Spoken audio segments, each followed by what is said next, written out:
안녕하세요, 저스티스입니다. 이번 시간에는 고대 로마 시대의 지명을 알아볼 텐데요. 아우구스투스 시기를 기준으로 보겠습니다. 기원전 31년부터 기원 후 14년까지 아우구스투스가 통치를 했고요. 즉위하기 전까지 로마가 이미 차지하고 있었던 땅들은 노란색으로 표시가 되어 있습니다. 그리고 기원전 31년부터 그러니까 제위 시절에 기원전 19년까지는 짙은 녹색, 그 다음에 기원전 9년까지 그리고 기원 후 6년까지는 여기 옅은 녹색으로 이렇게 정복지를 표현을 하고 있습니다. 그리고 분홍색은 그 로마 당시 속주를 표시해 둔 거고요.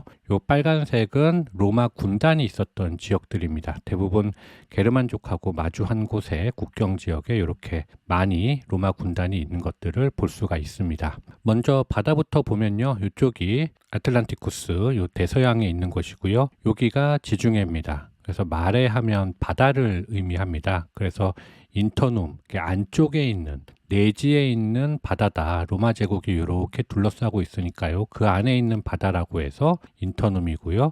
다른 말로 하면 노스트룸. 요거는 우리 바다라는 뜻입니다. 그래서 로마는 지중해를 우리 바다라고 불렀습니다. 그리고 이쪽에 있는 폰투스 육시누스라는 바다가 이제 흑해인데요. 그 아나톨리아 반도 북쪽에 폰투스라는 지역이 있습니다. 그래서 폰투스 육시누스라고 하면 그 우리에게 우호적인 바다라는 뜻이 되겠습니다. 그리고 그 너머에 카스피해가 있고요.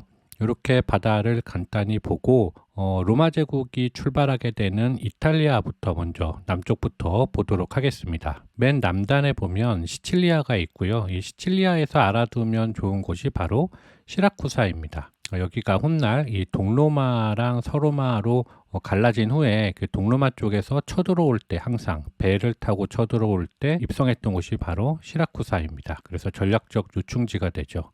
예를 들면은 돈코트를 쳐부수러 갈 때 벨리사리우스 장군도 이렇게 와서 시라쿠사로 들어가서 시칠리아를 먼저 점령하게 되는 겁니다. 그래서 이쪽 그 이탈리아 남해 쪽을 이오니아해라고 부르는 거고요. 이탈리아 서쪽 해안을 티레니아해라고 부르고요. 이 동쪽 해안을 아드리아해라고 부릅니다. 모두 다 자주 나오니까요. 알아두시면 좋고요. 시라쿠사를 점령한 후에 이제 시칠리아를 통해서 이탈리아 본토로 들어갈 때 이쪽 최남단에 있는 곳이 레기움이라는 곳입니다. 여기도 종종 나오니까요. 알아두시고 위쪽에 나폴리를 지나서 로마를 점령하게 되는 거죠. 로마의 테베레 강이 이렇게 흐릅니다. 그리고 요 위쪽에는 라벤나라는 곳을 알아두셔야 되는데요. 왜냐하면 이쪽이 훗날 로마의 수도로 기능을 좀 하게 되거든요. 그래서 라벤나를 알아두시고 그 위쪽에 서쪽으로는 그 제노바, 동쪽으로는 베네치아가 있어서 무역의 중심지가 됩니다. 이 베네치아는 지금 써져 있지는 않은데요. 이 정도 되겠죠. 그리고 이 강이 바로 포강이 되는 거고요. 그 위쪽에 메디올로눔이 있습니다.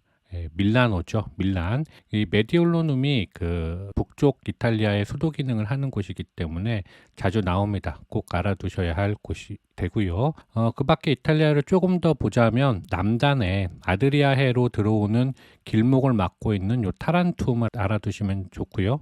왜냐하면 여기를 점령하면은 이쪽 동쪽에서 쳐들어오는 함대를 막아설 수가 있었기 때문입니다. 그리고 중북부에 올라가면 피렌체가 이렇게 있습니다. 피렌체에 바로 메디치 가문이 있어서 훗날 르네상스의 발원지가 되는 거죠. 그리고 피렌체 서쪽 해안에 피사가 있습니다. 이 피사의 사탑이 있죠. 그래서 요 지명 못지않게 이쪽 전체를 토스카나 지방이라고 하는데요. 특히 이탈리아 근현대 쪽으로 오면 자주 등장하는 이름이니까 토스카나 지방도 같이 알아두시면 좋겠습니다. 그리고 북쪽으로 알프스 산맥이 있고요. 이 알프스 산맥을 넘어가면요. 갈리아가 있습니다. 근데 당시 갈리아는 여러 땅으로 나뉘어서 불리기 전입니다. 그 세분화되기는 전이죠. 그래서 남쪽에 그 아키타니아가 있고요. 아키텐이죠. 그리고 북쪽에 갈리아 북쪽에 벨기카가 있었다. 벨기에.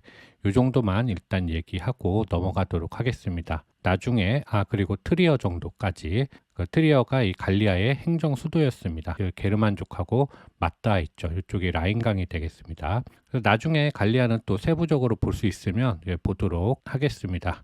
그리고 게르만족 쪽으로 넘어가면요. 게르마니아. 이 게르마니아는 당시는 그 게르만족의 대이동이 발생하기 전이거나 아니면 발생했다 하더라도 초창기이기 때문에 많은 게르만족들은 그냥 퉁쳐서 부를 텐데요. 좀 보자면 뭐 색슨족이라든지 랑고바르드, 뭐 수에비, 부르곤디, 마르코만니, 콰디 이런 게르만족들이 이렇게 그 라인강 너머에서 활동하고 있었다. 이 정도 보고 넘어가도록 하겠습니다. 그리고 그 밑에 로마가 옥타비아누스 시절에 차지하게 되는 라이티아, 레티아, 그리고 노리쿰, 판노니아가 있습니다. 그 옥타비아누스가 즉위한 후에 차지한 땅이기 때문에 이렇게 초록색으로 표현이 되어 있는 거고요. 노리쿰 같은 경우에는 속주였나 봅니다. 이 레티아는 그 알프스 산맥에 있어서 알프스 산맥을 관장하는 그런 요충지였습니다. 그리고 그 노리쿰 같은 경우는 철이 많거든요. 이쪽에. 그래서 무기를 만들어서 제공했던 지역입니다. 그래서 초창기에 켈트족이 이쪽에 있었기 때문에 이 켈트족이 강력한, 그러니까 이 당시보다도 더 전이죠. 훨씬 전에 기원전 한 500년경에 이미 켈트족이 이쪽에서 철제 무기를 가지고 서쪽으로 이동을 해서 갈리아 또 정복을 하고 갈리아 북쪽으로 넘어가서 브리타니아까지 정복을 하게 되는 겁니다. 그리고 그 동쪽에 판노니아가 있는데요. 이 판노니아도 유럽 역사책에서 자주 등장하는 요충지입니다. 좀 알아야 되는 곳이죠. 도나우강에 이렇게 있는데요. 이렇게 있는데요. 도나우강 중류 쪽에 있는 지역이다라고 보시면 되겠습니다. 그리고 현재의 크로아티아나 아니면 보스니아 이쪽을 달마시아라고 지금 써져 있는데요. 달마시아 개가 이쪽에 출신인 거죠. 그래서 이쪽을 다른 말로 일리리아라고도 부르죠. 그래서 일리리아는 고대 그리스 시절에 이미 만들어진 곳이고요. 좀 더 큰 지역을 커버합니다. 그리고 달마시아는 그 로마 시대 때 주로 이쪽 해안가 중심으로 해서 좀 더 작은 지역을 커버한다 이렇게 보셔도 되고요. 어떤 지도에서는 물론 지역적으로도 뭐 일리리아를 북쪽에 달마시아를 남쪽에 이렇게 구분해서 쓰는 곳도 그런 지도들도 제가 봤는데요. 그 개인적으로는 그 취미로 역사를 보는 관점에서는 둘 다 일리리아나 달마시아나 이쪽 크로아티아 중심으로 해서 혼용해서 써도 크게 틀린 것은 없다고 생각을 합니다. 그리고 그 밑에 바로 마케도니아가 있는 거고요. 마케도니아에 이제 에피루스가 있습니다. 그 에피루스도 이 그리스 반도에서 아드리아해로 들어가는 요충지이기 때문에 꼭 기억해 두셔야 하는 곳이고요. 그 이쪽에서 옥타비아누스랑 안토니우스의 악티움 해전이 발생하는 거죠. 그래서 옥타비아누스가 그 악티움 해전에서 승리한 후에 그 승리를 기념하기 위해서 만든 도시가 니코폴리스가 됩니다. 그런데 이 니코폴리스는 여기에만 있는 게 아니라 유럽이나 뭐 다른 곳에도 곳곳에 있습니다. 이렇게 보시면 이쪽이 불가리아거든요. 도나우강 밑쪽이 불가리아, 위쪽이 루마니아인데요. 그 사이를 모에시아라고 불렀습니다. 이 모에시아에 보면 그 니코폴리스가 있는데 니코폴리스에서 니코라는 말이 그 승리라는 말입니다. 그래서 니코폴리스 하면 승리의 도시라는 뜻이거든요. 여기도 그러니까 악티움 해전에서 승리한 후에 승리의 도시로 건설을 한 거고요. 이쪽은 어떤 전투 이후에 만들어진 건지는 모르지만 어쨌든 니코폴리스였고, 여기는 왜 유명하냐면 14세기에 그 오스만 제국 시기에 그 일드름 바예지드 1세랑 그 유럽 연합군이 그 이쪽 니코폴리스에서 전투를 펼친 곳입니다. 그래서 십자군의 정규 차수에는 포함되지 않고요. 후기 십자군 전쟁에 포함되는 전투가 바로 14세기에 있었던 니코폴리스 전투죠. 그리고 또 다른 니코폴리스도 있는데요. 이집트에 가면 그 이집트에서 다시 말씀을 드려보도록 하겠습니다. 그리고 이쪽에서 또 봐야 될 것이 바로 필리피 전투가 있었던 요 필리피입니다. 안토니우스 옥타비아누스 대 브루투스 카시우스 군대가 붙은 곳이죠. 필리피 전투. 그리고 동쪽으로 보면 비잔티움이 있고요. 비잔티움을 넘어가면 여기 니케아가 있습니다. 이 니케아 공의회가 있었던 곳인데요. 반드시 알아둬야 될 곳이죠. 기독교에서 처음으로 이 로마 전역에 있었던 주교들을 싹 다 니케아로 부른 겁니다. 콘스탄티누스 대제가. 그래서 이쪽에서 난립해 있던 교리들을 하나로 통합을 하는 거죠. 삼위일체서를 채택을 하면서 싹 다 그 기독교 교리가 정리가 되고 그 교리가 현재까지 이어지고 있는 기독교의 뿌리가 확립된 니케아 공의회가 있었던 곳입니다. 그리고 당시 아나톨리아 반도 이쪽 서쪽을 아시아라고 불렀고요. 그리고 그 중에서도 리디아는 그 아케메네스조 페르시아 이전에 그 왕국을 형성해서 아나톨리아를 전체를 다 먹었던 국가이자 지역명이니까 알아두면 좋고요. 그 다음에 아시아 동쪽에 갈리티아, 그 동쪽에 카파도키아 이렇게 있습니다. 그래서 이참에 아시아에 관련된 용어를 한번 정리하고 가면요. 요 지도까지, 그러니까 그리스 시대나 그 로마 시대 초기까지는 요쪽을 아시아라고 불렀습니다. 아나톨리아 반도를. 그런데 시간이 가면서 이제 중세가 되고 이 동쪽으로도 아시아가 더 넓게 펼쳐져 있다는 것을 유럽 사람들이 알게 되죠. 그러면서 이쪽 아나톨리아 반도만을 따로 떼어내서 소아시아라고 부르기 시작합니다. 아시아 마이너죠. 그래서 그냥 아시아 하면 좀 더 고대구나. 그리고 아시아 마이너라고 하면 조금 시간이 흐른 후 중세 정도 됐을 때 이렇게 말을 했구나라고 구분을 하시면 되겠습니다. 그리고 이 아나톨리아라는 말은 그리스어로 해가 떠오른다라는 뜻입니다. 그래서 동쪽을 의미합니다. 이 용어 역시 중세 이후에 비잔티움 제국이나 아니면 이슬람권에서 사용하기 시작한 용어입니다. 자, 이렇게 좀 정리하고 넘어가고요. 그 너머에 그 로마와 관계가 없는 곳에 이제 흰색으로 표현이 되어 있습니다만 이 코카서스 산맥 밑쪽에 바로 아르메니아가 있는데요. 반드시 알아둬야 될 곳이고요. 그 밑에는 메디아가 있죠. 이 메디아도 알아둬야 되는 곳입니다. 그 아르메니아 같은 경우에는 로마가 서쪽에 있었으면 동쪽에는 파르티아나 사산쪽 페르시아가 있었죠. 그래서 이 페르시아 쪽 제국들하고 로마가 끝없이 맞붙은 곳이 바로 이 아르메니아입니다. 그래서 아르메니아 쟁탈전이 벌어졌는데요. 그래서 알아두셔야 될 곳이고, 메디아 같은 경우에는 리디아가 이 아나톨리아 반도를 전체를 먹었을 때, 그러니까 아케메네스조 페르시아보다도 전 이야기입니다. 그때 당시에 이쪽 이란 전체를 먹었던 국가가 메디아라는 곳이었습니다. 그래서 리디아랑 메디아를 몽땅 다 꺾고 아케메네스조 페르시아가 등장을 하는 거죠. 그래서 이제 이어서 서쪽을 보면요, 여기가 바로 키프러스, 사이프러스고요. 십자군들이 이렇게 서쪽에서 프랑스나 영국이나 이쪽에서 멀리서 함대를 이끌고 오면 그 요쪽 그 시리아 쪽으로 넘어가기 전에 반드시 들려서 정비를 했던 곳입니다. 그리고 그 옆에 보면 로도스 섬이 있죠. 오스만 제국의 슐레이만 대제가 쳐들어가서 이 로도스 기사단을 무너뜨리는, 몰아내는 곳이 바로 이 로도스 섬입니다. 원래 이 로도스 기사단은 역사가 깊습니다. 그 제1차 십자군 그 전쟁에서 1차 십자군이 예루살렘을 탈환한 후에 예루살렘을 지키기 위해서 만들어진 기사단이 바로 구호 기사단이라고 있었는데요. 그 구호 기사단이 시간이 지나면서 예루살렘을 이슬람한테 다시 빼앗기고 쫓겨나게 됩니다. 어디로? 이 키프로스로 쫓겨나게 되는데요. 시간이 지나면서 더 서쪽으로 쫓겨나게 되는 거죠. 그래서 로도스에서 정착하면서 로도스 기사단이 되는 건데요. 이것마저 이제 16세기에 들어가면 슐레이만 대제한테 쫓겨나게 되면서 결국에는 어디 정착하냐면 그 지중해 한가운데 여기 몰타라는 섬에서 정착을 하게 됩니다. 그래서 이때부터는 몰타 기사단이 되는 거죠. 그래서 이 몰타 기사단은 아직도 그 명맥이 이어지고 있습니다. 그리고 이쪽이 이제 시리아가 되겠죠. 현재 레바논이나 시리아 이쪽 안티오키아가 있고요. 안티오크죠, 영어로 하면. 그리고 그 밑으로 보면은 다마스쿠스가 있고 이쪽을 유다이아라고 하고요.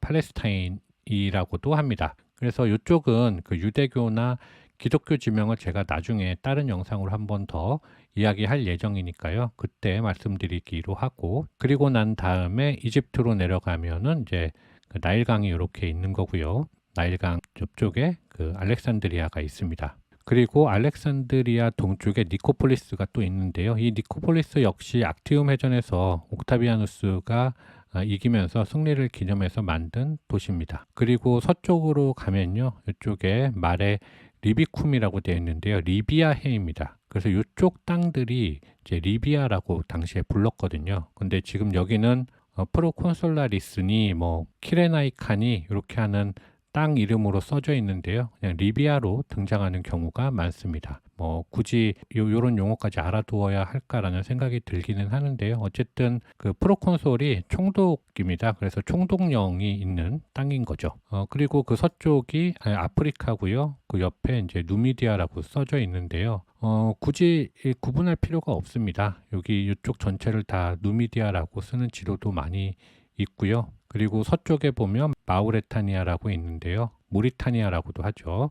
그래서 뭐 누미디아나 모리타니아나 둘 다 이쪽 그 북아프리카 베르베르 계열의 부족들이라고 보시면 되겠습니다. 그래서 이쪽 전체를 그냥 그 누미디아라고 쓰는 경우도 많다라는 점 같이 말씀을 드리겠습니다. 그래서 이쪽의 중심 도시가 바로 북아프리카에서 카르타고가 되는 거고요. 또 2차 포에니 전쟁에서 자마 전투가 있었던 자마가 있습니다. 그리고 서쪽으로 좀 더 가면은 이제 지브롤터 해협을 넘어가지고 이베리아 반도가 있는 건데요. 히스파니아라고 당시에는 불렀나 봅니다. 그런데 이 지브롤터 해협의 이 지브롤터라는 말은 이슬람이 정복한 이후에 생긴 이름입니다. 그래서 이때 당시는 지브롤터 해협은 없었던 겁니다. 그래서 넘어가면서 이슬람권이 본거지를 삼은 곳이 바로 코르도바입니다. 그리고 요때보다 전이죠. 이 포에니 전쟁이 당시에 한니발이 있었던 곳이 동쪽을 타고 이렇게 한니발이 이탈리아 반도로 넘어가잖아요. 그래서 그 출발점이 됐던 곳이 바로 노바 카르타고입니다. 그래서 포에니 전쟁에서 나오기 때문에 알아두셔야 되는 곳인데요. 그러니까 한니발의 아버지가 하밀카르 바르카죠. 근데 이 하밀카르 바르카의 사위입니다. 그러니까 한니발의 매형이죠. 그 하스두르발이 건설한 도시입니다. 이 노바라는 뜻 자체가 뉴라는 뜻입니다. 그래서 뉴 카르타고, 새로운 카르타고라는 뜻이죠. 그래서 포에니 전쟁에서 꼭 나오는 도시니까 알아두시면 좋겠고요. 그 위가 바로 사군툼입니다. 현재의 스페인 사군토죠. 여기도 역시 포에니 전쟁에서 등장하는 이름이고요. 이 사군토 밑이 바로 발렌시아입니다. 예전에 이강인 선수가 뛰었던 발렌시아 축구팀이 여기에 있는 거죠. 그리고 그 위가 타라코인데요. 현재의 타라코나입니다. 역시 포에니 전쟁에서 꼭 등장하는 이름이고요. 요 일대를 바로 카탈로니아 지역이라고 부르는 겁니다. 그러니까 이쪽에 바르셀로나가 있는 겁니다. 그 다음에 이제 피레네 산맥을 넘어서 가면은 그 아키타니아, 이 아키텐에 도달하게 되는데요. 아키텐의 중심 도시는 툴루즈입니다. 툴로사라고 써 있네요. 여기는 뭐 시도 때도 안 가리고 나오니까요. 알아두시면 좋고요. 그리고 역시 요 해안선을 따라서 모두들 움직였기 때문에 당시에는 요 해안선에 있는 도시들을 알아두면 좋습니다. 마르실라라고 써 있는데요. 여기가 바로 마르세유죠. 둘 다 많이 씁니다. 그리고 이 제노바로 이어져서 이탈리아로 들어간다 라고 보시면 되고요. 지금 요 지도에는 없는데 이 마르세유 위쪽에 보면 요게 이제 롱강인데 롱강 그 남동 쪽에 보면은 아비뇽이 있습니다. 아비뇽 유수가 발생한 곳이죠. 원래 로마 교황청이 로마에 있다가 교황권이 땅바닥에 떨어지면서 아비뇽에 옮겨지게 되는 겁니다. 그래서 아비뇽 유수가 발생한 거죠. 14세기 이야기입니다. 그 위쪽에 보면 그 아우랑시오라고 있습니다. 여기를 오랑주라고 읽는데요. 이게 영어로 읽으면 오렌지가 됩니다. 그리고 네덜란드식으로 읽으면 오라녜가 되는 거죠. 그래서 네덜란드 왕가 이름이 오라녜였잖아요. 그 스페인으로부터 독립할 때 공을 세웠던 그 오라녜 왕가의 발원지가 바로 오랑주 이쪽입니다. 그래서 네덜란드 축구팀을 오렌지 군단이라고 부르는 거고요. 걔네들이 주구장창 그 오렌지색 옷만 입고 뛰는 이유입니다. 그런데 요즘에는 보니까 가끔 파란색도 입고 뛰는 것 같더라고요. 그리고 이쪽 일대를 그 프로방스 지역이라고 합니다. 그 오라녜는 몰라도 오히려 이 프로방스는 반드시 알아둬야 됩니다. 프로방스가 영어로 프로빈스가 되고요. 그 말 자체로 그 주라는 뜻입니다. 그래서 로마의 첫 속주가 되는 곳이 바로 이 프로방스 지역이 되는 거죠. 자, 이렇게 해서 오늘은 고대 로마 시대의 유럽의 지명을 아우구스투스 황제 시대를 기준으로 제가 여러 살을 붙여서 한번 말씀을 드려보았습니다. 이번 영상이 유익하셨다면 좋아요 좀 부탁드리고요. 다음 시간에 계속 이어가도록 하겠습니다. 이상 마치겠습니다. 감사합니다.